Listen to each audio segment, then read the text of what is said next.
But as I got older, emotional intelligence became more and more important to me. But it wasn't really clear to me until the last 7 years. Last 5 years specifically. Now, by the way, for a very long time, emotional intelligence was called, as I mentioned earlier, soft skill sets. And I was really passionate. Everywhere I'd speak, I'd say, no, I want to talk about emotional intelligence. And they'd be like, can you just talk about branding and sales, please? And I'm like, but that is emotional intelligence. You can't be a great salesperson if you don't know yourself. You can't brand yourself if you don't know yourself. You can't innovate unless you're empathetic. It all comes down to the same principles. You can't fully reach your potential unless you're self-aware and self-reflective on an ongoing basis. So then this happened about 3 years ago.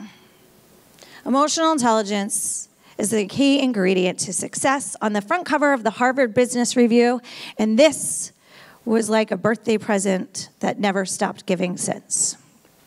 Because this actually brought the spotlight onto something that will truly transform the world. And I can now go to these companies and say, see this? This is why everyone in your company needs to learn this first. This is why every school needs to learn this. Kids are actually born really emotionally intelligent. Think about kids come in this world pure love. It is the adults around them that project fears, limitations, the peers around them that might inflict pain. So we become less emotionally intelligent as more pain and trauma and limited beliefs get projected upon us. We're born emotionally intelligent, so we can get back there. One of my favorite debates, people say, once somebody some way, they can't change. How many of you in this room believe that? People can't change. I had a feeling. No one, right? Because you've all watched your own selves change, right? You've watched your own transformations. Everyone can change. We don't know what we don't know. So if you don't know how to be more empathetic and no one's teaching you, then how can you be more empathetic? So people are just missing tools in their toolbox. Some people might only have a hammer and someone gives them wood and says, build a house. They're going to have a hard time building a house with just a hammer, right? But if they give them nails and screwdrivers and a saw, is that going to be easier to build the house? Of course. So the more tools we have in our toolbox, the more effective we become in maximizing our potential. So emotional intelligence is bringing it all together. Now, a lot of people teach emotional intelligence from a psychology standpoint. I will incorporate psychology, but my background, remember, my first business was in fitness, and I was a national level fitness competitor. Nutrition is a critical part of emotional intelligence. Exercise is a critical part of emotional intelligence. Neuroscience, one of my latest obsessions, is a critical part of emotional intelligence. How I really was able to build a concrete understanding of emotional intelligence was I started studying Buddhism 15 years ago. Buddhism is not really a religion, just to clarify. Buddhism is a practice of a way of living in a state of compassion, empathy, understanding, and perfecting the art of letting go.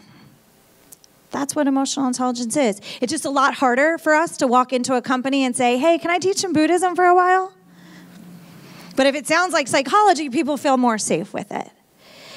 But I don't believe you can only approach this from the mind, because the physiological state supports your emotional state, which supports your mental state. For example, how many of you are really patient when you're really hungry? Right? Or how many of you are really patient when you're tired? So our physiological state that we can control optimizes our emotional and mental state. But most people never put it together that way. When your physiological state is optimized, your mental and emotional state is optimized. But we try to separate everything and put them in categories. It's one of the worst things that we've done in our school systems, is having subjects. Everything's integrated. Nothing is separate. Nothing is separate. Everything is integrated, including how we live our lives. So why is it so important? Because it affects every single aspect of our lives. Our relationships, our health, our finances, and our own personal evolution. And as I just said, nothing in life is exclusive. Every single part of your life is integrated, connected. And when you recognize that, you're going to start to see the domino effects of all your choices. And you might change some of your choice patterns based on it. If you want to optimize your potential, you have to be self-aware of all aspects of your life. You can't just say, I'm going to become really, really successful and ignore all of your relationships. By the way, that's something that happens in our society. It's a belief that's programmed that is really detrimental. That we're programmed to believe if you do really good in school and you get really good grades and you go to a good college, then you're going to become really successful. How many of you believe in that? What they really should be saying is, if you go to school and learn how to connect with other people and learn how to understand other people and know that your creativity is your unlimited capital and know that the people around you are your human capital asset and understand how to collaborate with people and you always focus on your relationships first, then you will thrive and become successful.